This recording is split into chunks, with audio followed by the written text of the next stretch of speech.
Dans cette édition, une petite station peu enneigée des Alpes de Haute-Provence qui fait l'impasse sur le ski pour privilégier la luge. Un salarié licencié d'une papeterie du Pas-de-Calais qui ouvre sa cordonnerie chez lui dans son garage. Un bel exemple de reconversion. Et voici une idée généreuse, un moteur de recherche qui récolte des fonds dès qu'on clique dessus et au bout de la chaîne, des cadeaux de fin d'année pour plusieurs personnes sans abri. La règle de base, c'est que vraiment, il faut que vous soyez à l'aise.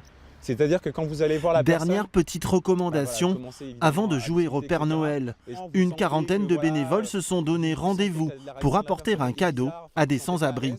C'est pas grave pour cette opération. Donc il n'y a pas le droit d'acheter ni de l'alcool ni du tabac. Et c'est parti pour Thomas, Florian et Leïla. Après quelques dizaines de minutes, ils repèrent Marilyn à la gare de l'Est. En fait, l'objectif, c'est de vous offrir un cadeau. Est-ce qu'il y a quelque chose qui pourrait vous faire plaisir et qui pourrait vous être utile? Vous voulez qu'on vous achète une grosse écharpe? Ça, on peut. Ça vous serait utile? Métro Châtelet, Sarah et Émilie ont rencontré Karim. Nous revoilà, c'est le Père Noël. Les deux jeunes filles lui apportent le cadeau qu'il a souhaité, une tente pour se mettre à l'abri. Ouais, bien sûr. Elle est bien? Ouais. Ça vous plaît?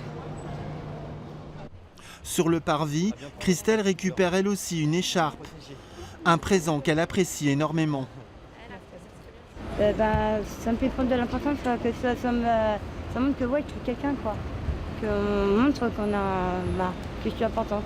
Il y a une certaine réticence ou une grande pudeur, souvent de la part de ces personnes, qui fait qu'on ne peut pas arriver comme des fleurs et leur proposer monts et merveilles alors que toute l'année ils sont ignorés. C'est des gens qui ont beaucoup de choses à nous apporter, notamment sur le combat, parce que c'est le combat d'une vie, de se trouver dans la rue et de devoir survivre.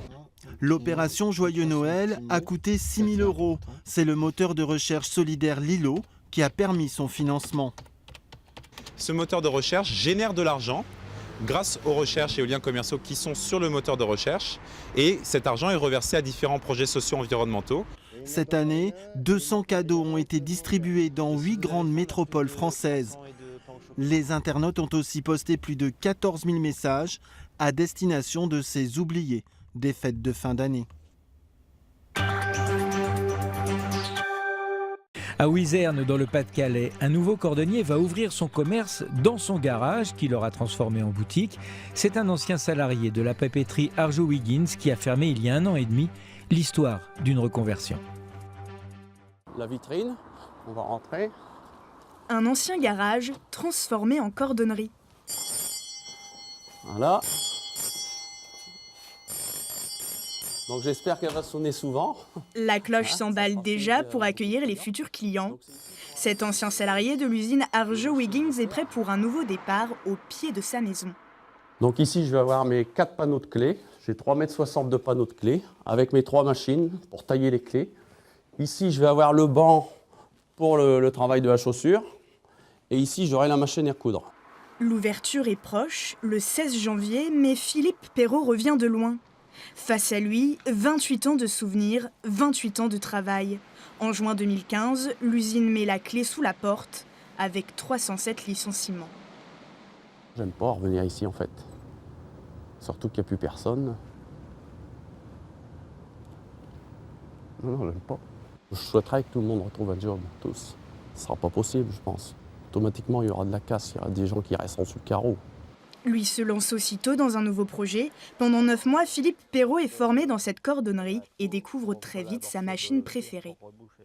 J'aime la couture sur cuir surtout. Toujours recoudre au même endroit pour ne pas voir la réparation. C'est ce que j'aime en fait. Son formateur Serge Bruxelles part en retraite. Son emploi du temps, il sait déjà comment l'occuper. On va se voir souvent maintenant. J'irai voir comment il fonctionne.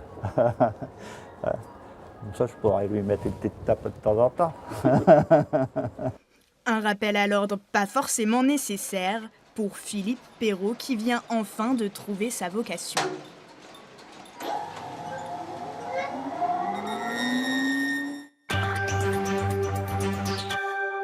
Réchauffement climatique oblige, les stations de moyenne montagne doivent trouver des solutions au manque de neige. Sur la montagne de Lure, dans les Alpes de Haute-Provence, l'alternative au ski, c'est la luge. Après ça va partir en tournant, faut laisser faire. C'est parti pour une petite minute de sensations fortes. Le tubing est la nouvelle attraction de la station, une piste de descente sur bouée gonflable pour petits et grands, praticable toute l'année avec ou sans neige. On a vu ça sur le journal et on a dit pourquoi pas essayer, ça fait passer une journée, un peu de temps à la montagne, voilà. Ça neige. 15 cm de neige sont tombés mi-décembre, il n'en reste vraiment plus grand-chose, mais ce n'est pas grave pour la plupart des visiteurs de cette toute petite station très familiale. Ça ne nous gêne pas le fait qu'il n'y ait pas de neige.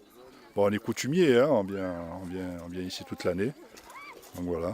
Bon, quand il y a la neige, on en profite, et puis là, on en profite pour monter sur les hauteurs et marcher. Créée en 1936 à 1800 mètres d'altitude, c'est l'une des stations les plus anciennes des Alpes du Sud. Elle accueille en moyenne plus de 7000 personnes pendant toute la période hivernale. Il y a régulièrement du passage, notamment pour des promenades, pour prendre l'air. Et donc nous avons régulièrement 30-40 personnes qui viennent manger le midi, donc malgré le manque de neige.